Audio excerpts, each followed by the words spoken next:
ដែលនេះវាគឺជាដំណឹងដ៏ល្អមួយខណៈពេលដែលប្រធានាធិបតីអាមេរិកលោក Donald Trump បានផ្ដល់ភ្លើងខៀវទៅដល់លោក Zelensky ដើម្បីផលិតមីស៊ីល Patriot ដោយខ្លួនឯងដែលលោកបានលើកឡើងថាយើងអាចផលិតវាដោយខ្លួនឯងបានប្រធានាធិបតីអាមេរិកលោក Donald Trump បាននិយាយកាលពីថ្ងៃទី8 ខែកក្កដាថាលោកនឹងផ្ដល់សិទ្ធិដល់អ៊ុយក្រែននៅសំណើយោងអ្វីរបស់ខ្លួនដើម្បីផលិតមីស៊ីល Patriot របស់អាមេរិកដែលជាឧបករណ៍តែមួយគត់របស់លោកខាងលិចដែលមានសមត្ថភាពបញ្ឈប់នៃការវាយប្រហារដោយមីស៊ីល Ballistic របស់រុស្ស៊ី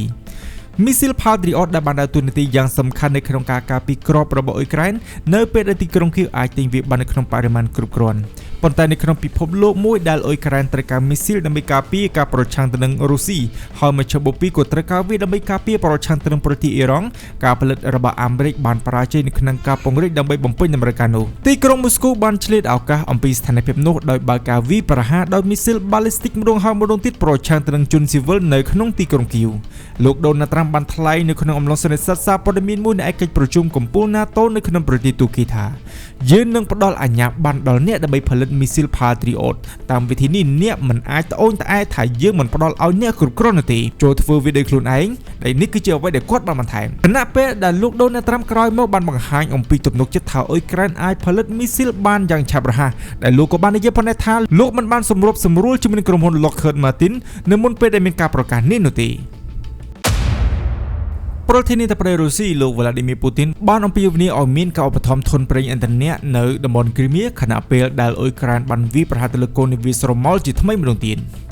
ប្រធានាធិបតីរបស់រុស្ស៊ីលោក Vladimir Putin បានបើកអំពាវនាវទៅដល់រដ្ឋាភិបាលរបស់លោកឲ្យផ្ដល់ប្រាក់ឧបត្ថម្ភទៅដល់ប្រជាជនដែលរស់នៅលើឧបទ្វីបគ្រីមៀខណៈពេលដែលតម្លៃប្រេងឥន្ធនៈនៅតែបន្តកើនឡើងចំពេលដែលមានយុទ្ធនាការបន្តរបស់អ៊ុយក្រែនដើម្បីកាត់ផ្តាច់ភស្តុភារទៅកាន់ឧបទ្វីបនេះដែលបានថ្លែងកាលពីថ្ងៃទី8 ខែកក្កដាប្រធានាធិបតីលោក Vladimir Putin បានអំពាវនាវឲ្យក្រសួងហិរញ្ញវត្ថុផ្ដល់ផ្នែកការទូទាត់ឲ្យបានឆាប់រហ័សតាមដែលអាចធ្វើទៅបានព្រោះប្រជាពលរដ្ឋមិនគួរមានអារម្មណ៍ថាជាបន្ទុកពីវិបត្តិដែលកំពុងកើតឡើងនោះទេនេះបើយល់ទៅតាមរបាយការណ៍ពីប្រព័ន្ធផ្សព្វផ្សាយរដ្ឋរបស់រុស្ស៊ីយ៉ាងណាមិញអ៊ុយក្រែនបានបង្កើននៃការវាយប្រហាររយៈចម្ងាយឆ្ងាយនៅទូទាំងទឹកដីដែលកាន់កាប់ដោយរុស្ស៊ីនិងទឹកដីនៅក្នុងប្រទេសរុស្ស៊ីក្នុងរយៈពេលប្រមាណសប្តាហ៍ថ្មីនេះដែលបង្កនៅវិបត្តិប្រេងឥន្ធនៈក្នុងស្រុកមកដល់ប្រទេសនេះ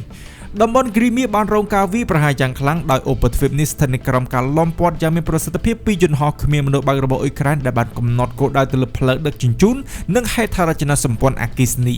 ក្រៅពីការឡើងថ្លៃនៃប្រេងឥន្ធនៈតំបន់ជាច្រើនក៏បានប្រឈមមុខទៅនឹងការដាច់ចរន្តផងដែរ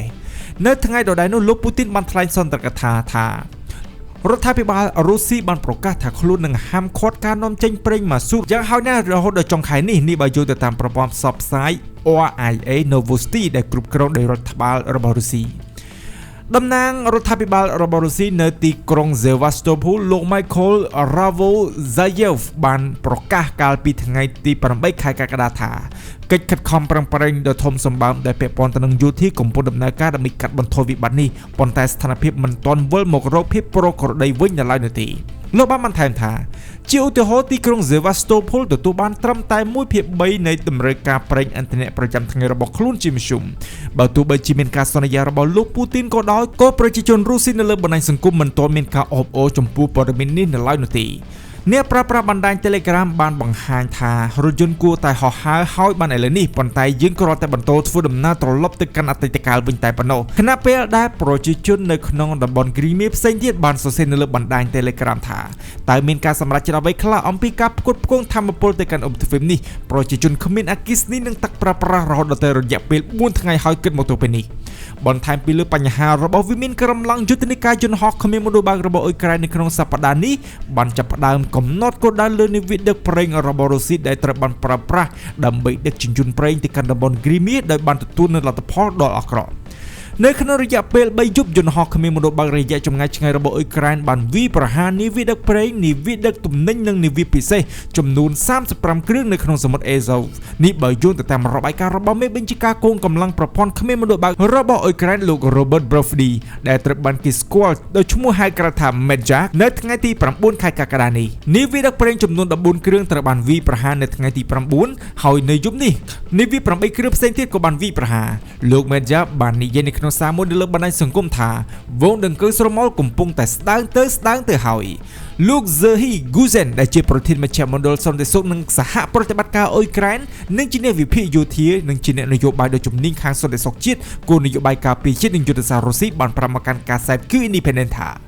នេះគឺជាអំពីការដែលធ្វើឲ្យសមត្ថភាពរបស់សត្រូវជោគខ្សោយដោយវាយប្រហារទៅលើទីតាំងភស្តុភាររបស់ពួកគេហើយគោលបំណងរបស់យើងគឺធានាថាតំបន់ Crimea លែងជាមូលដ្ឋានទ័ពខាងក្រោយសម្រាប់ក្រុមកងកម្លាំងរុស្ស៊ីភាគខាងត្បូងទាំងមូលទៀតហើយស្ថានភាពនៅ Crimea កំពុងតែស្ថិតនៅក្នុងភាពអាក្រក់ទៅដែលវាកំពុងតែយ៉ាប់យ៉ឺននៅសម្រាប់ប្រជាជននៅក្នុងតំបន់និងក្រុមយោធាដែលកំពុងកាន់កាប់បើទោះបីជាអ្វីៗនៅតែងាយស្រួលសម្រាប់យោធានៅទីនោះក៏ដោយលោកបានបន្ថែមថាយោធាកំពុងយកធនធានហើយបង្វែរពួកគេចេញពីប្រជាជនស៊ីវិលហើយតាមពិតទៅវាបង្វែរពួកគេទៅរកខ្លួនឯងតែប៉ុណ្ណោះទីភ្នាក់ងារសារព័ត៌មាន Grimanigo របស់តំបន់ Crimea បាននិយាយនៅថ្ងៃទី9 ខែកក្កដាថានៅក្នុងស្រុកជាច្រើននៃតំបន់ Crimea មិនមានការផ្គត់ផ្គង់អគ្គិសនីនោះទេរួមទាំងនៅក្នុងស្រុក Dizenkov, Krasnoparivkov និង Amen នៅតំបន់ផ្សេងទៀតដូចជា Fedossia, Zapatoria, Simferopol និង Kursk អគ្គិសនីកំពុងត្រូវបានផ្គត់ផ្គង់ជាដំណាក់កាលអាស្រ័យទៅលើសមត្ថភាពរបស់បណ្ដាញអគ្គិសនីទីភ្នាក់ងារសារព័ត៌មាន Grimanigo បានសរសេរនៅលើបណ្ដាញ Telegram ថាដោយសារតែស្ថានភាពបច្ចុប្បន្នវាមិនអាចផ្ដល់នៅអំពីព័ត៌មានថានៅពេលណាមានការផ្គត់ផ្គង់អគ្គិសនីនិងអាចស្ដារឡើងវិញបាននោះទេព្រោះវាអាស្រ័យទៅលើករណីនីមួយៗទៅលើវិសាលភាពនៃការខូចខាតទៅដល់បណ្ដាញអគ្គិសនីដោយបានបន្ថែមថាការងារជួសជុលបន្ទាន់កំពុងត្រូវបានអនុវត្ត24ម៉ោងលើ24ម៉ោងអ្នកប្រើប្រាស់បណ្ដាញ Telegram ម្នាក់ដែលមានឈ្មោះថា Ala Bangina បានសួរថាហើយអ្វីបានជាភាគខាងជើងនៃ Crimea នៅតែគ្មានអគ្គិសនីនឹងទឹកថាតើវាត្រូវបានចាត់ទុកថាជាការគិតគូរក្រោយឆាកពិតមែនដែរទេដែលនេះត្រូវបានគ្រប់គ្រងដោយអ្នកប្រើប្រាស់ Fila ដែលបានពិពណ៌នាអំពីស្ថានភាពនៅភាគខាងជើងនៃតំបន់ Crimea ថាវាគឺជារឿងដែលគួរឲ្យសោកសៅ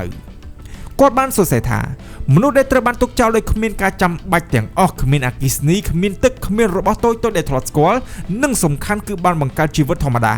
ហើយសត្វរបស់ពួកគេកំពុងតែទទួលរងនៅទុក្ខវេទនានៅក្បែរពួកគេលោកស្រី Fila បានស្នើសុំទៅអាជ្ញាធរទាំងអស់នៅក្នុងតំបន់ Crimea ឲ្យជួយរៀបចំការដឹកជញ្ជូនជំនួយមនុស្សធម៌ទៅកាន់តំបន់ទីប្រជុំជននិងភូមិនានាដែលគ្មានសេវាប្រើប្រាស់អ្វីទាំងអស់គាត់បានបន្ថែមថាយ៉ាងណាមិញនៅរដូវក្តៅកង្វះទឹកនិងការដាច់ចរន្តអគ្គិសនីជួនកាលមានអារម្មណ៍កាន់តែធ្ងន់ធ្ងរឡើង